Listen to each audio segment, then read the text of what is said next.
Selamat datang di Cerita Bebas Channel.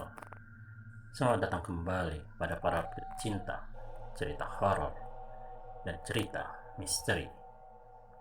Di video kali ini, saya akan membawakan sebuah kisah mistis tebing curah tangis di hutan baluran yang sangat angker dan sering memakan korban. Dikisahkan, hutan baluran yang berada di Situbondo sebelum memasuki kota Banyuwangi, Jawa Timur, memiliki lokasi angker dan menyimpan kisah mistis. Tebing curah tangis namanya. Konon,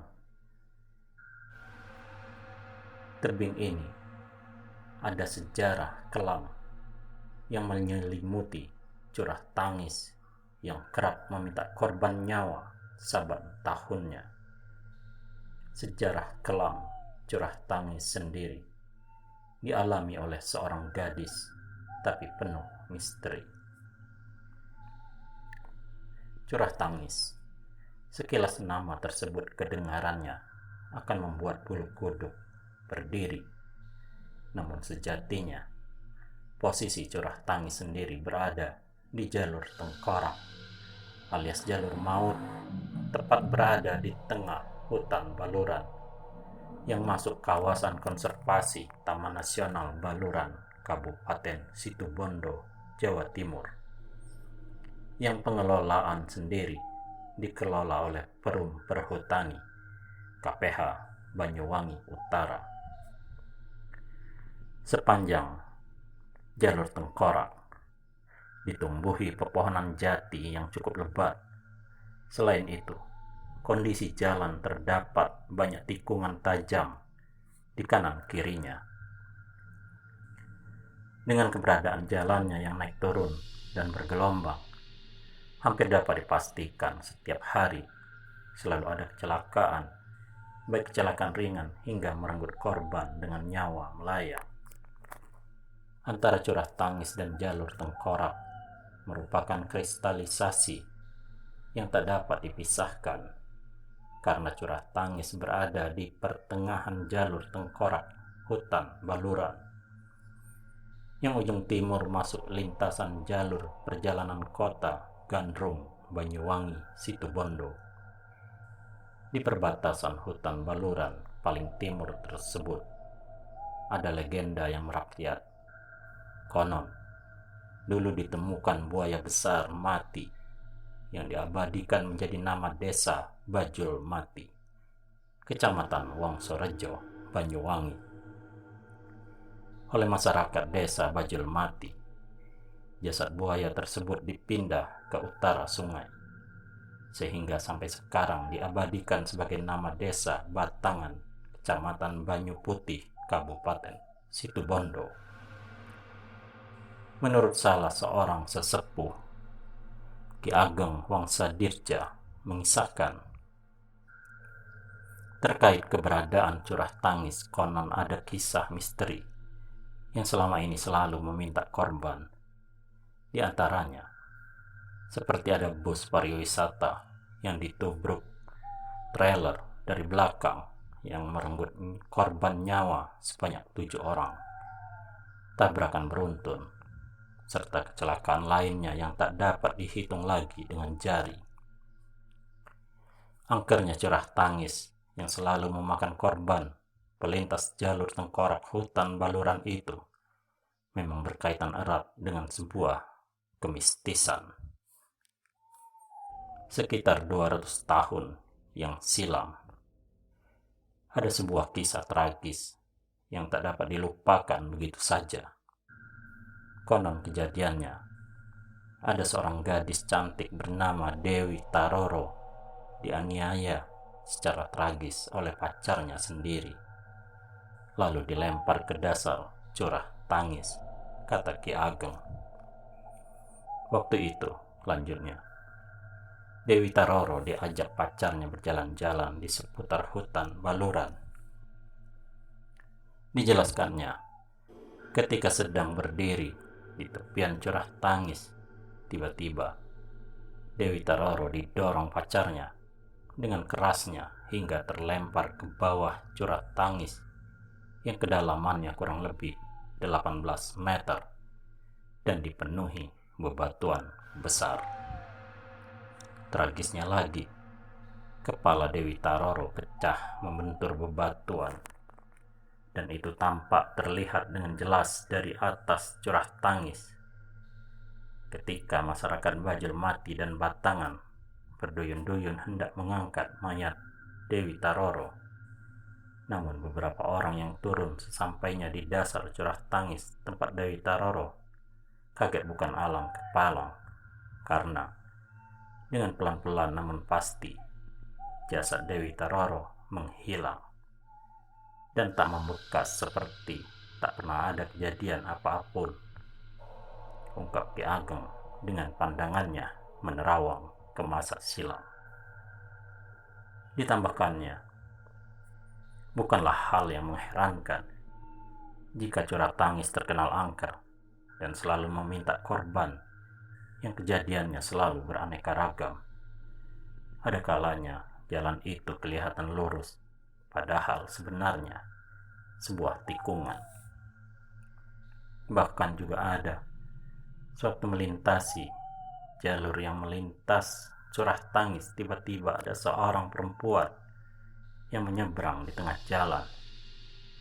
Ada juga peristiwa yang dialami seorang pengendara ketika masuk di tengah jalan tikungan curah tangis. Tiba-tiba lampu kendaraannya mati seketika, dan banyak lagi kejadian aneh dan tragis lainnya yang dialami banyak orang. Jadi kecelakaan-kecelakaan di jalur tengkorak hutan baluran yang sering berakibat korban nyawa itu merupakan wujud tumbal dendam kesumatnya Dewi Taroro, karena Dewi Taroro telah dikhianati dan dilempar ke dasar curah tangis oleh pacarnya sendiri, imbuhnya. Ada kalanya alunan suara tangis dan mengharukan kerap terdengar dari kesunyian yang senantiasa meronai curah tangis. Bahkan kadang ada bayangan seorang darah yang berkelebat di seputar curah tangis atau hal-hal ganjil lainnya. Siapapun yang mendengar suara tangis atau menjumpai bayangan tersebut kerap kali menjadi awal pertanda adanya sebuah petaka, entah itu kecelakaan biasa hingga musibah yang merenggut nyawa seseorang. Lain halnya menurut Mbah Sulaiman, 78 tahun, warga Wongsorejo, Banyuwangi, yang mengaku kurang tertarik untuk bercerita tentang Dewi Taroro.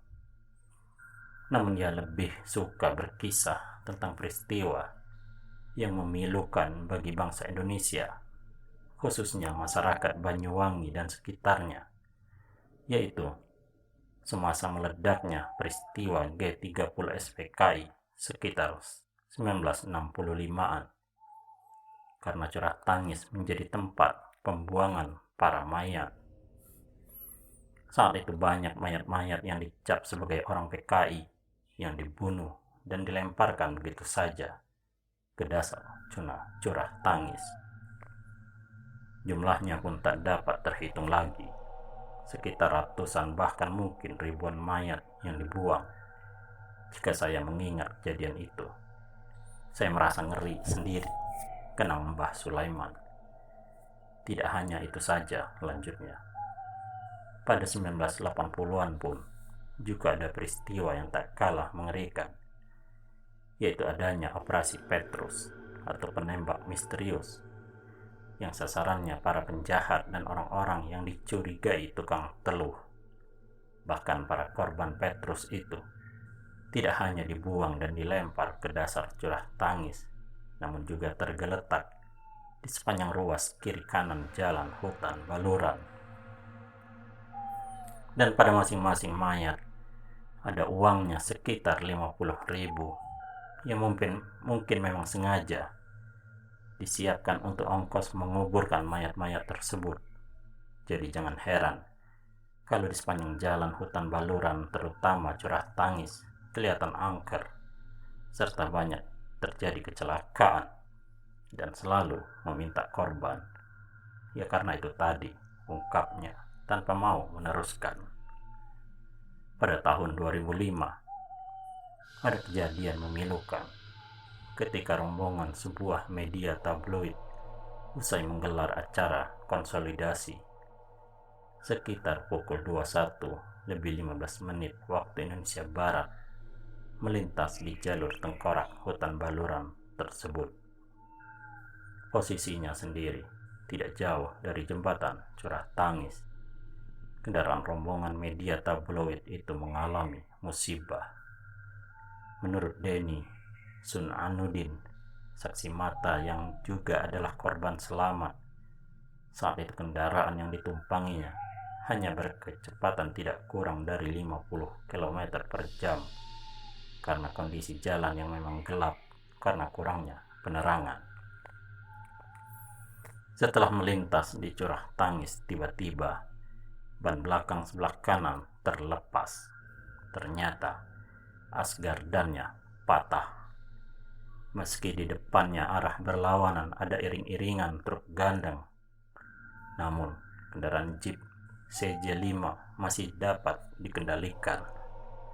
Akan tetapi, kurang lebih 400 meter dengan kecepatan yang sama, kendaraan yang tanpa ban belakang sebelah kanan tadi terus dibawa minggir. Selama jalan, tadi ada percikan-percikan api berhamburan yang keluar dari velg ban. Menurut penuturannya, awalnya dirinya mencium aroma mayat busuk ketika hendak melintasi Curah Tangis, namun kemudian menghilang. Tapi kurang lebih 700 meter, bau busuk mayat tersebut muncul lagi, tak lama menghilang lagi. Dan setelah berjalan kurang lebih dari 1 kilometer, bau busuk yang lebih menyengat muncul kembali. Tiba-tiba, ban belakang sebelah kanan lepas. Syukurlah, walau di arah depan ada iring-iringan truk gandeng, kebetulan saya yang memegang kendali setir berusaha tetap tenang sambil terus berdoa. Alhamdulillah, selamat dan tak ada korban, kenang Denny Sunanuddin, mengenang malam tragedi yang tidak mungkin bisa hilang dari ingatannya. Menurut penduduk sekitar, angkernya jalur tengkorak dan Curah Tangis tak lain sebagai dendam Dewi Tararo yang selalu meminta tumbal dari jalan ini. Bahkan terkadang di waktu-waktu tertentu, alunan suara tangis sering terdengar di Curah Tangis yang mengalun lembut di tengah kesunyian, bahkan sering terlihat sekelebat wujud tak wajar di Curah Tangis tersebut. Mulai saat ini waspadalah jika kalian melintasi hutan baluran, apalagi mendekati Curah Tangis, karena bukan hanya medannya yang angker, tetapi juga memang kondisi jalannya yang berada di jalur maut, apalagi jika kondisi jalanan basah usai hujan. Demikianlah, semoga kisah mistis ini ada manfaatnya.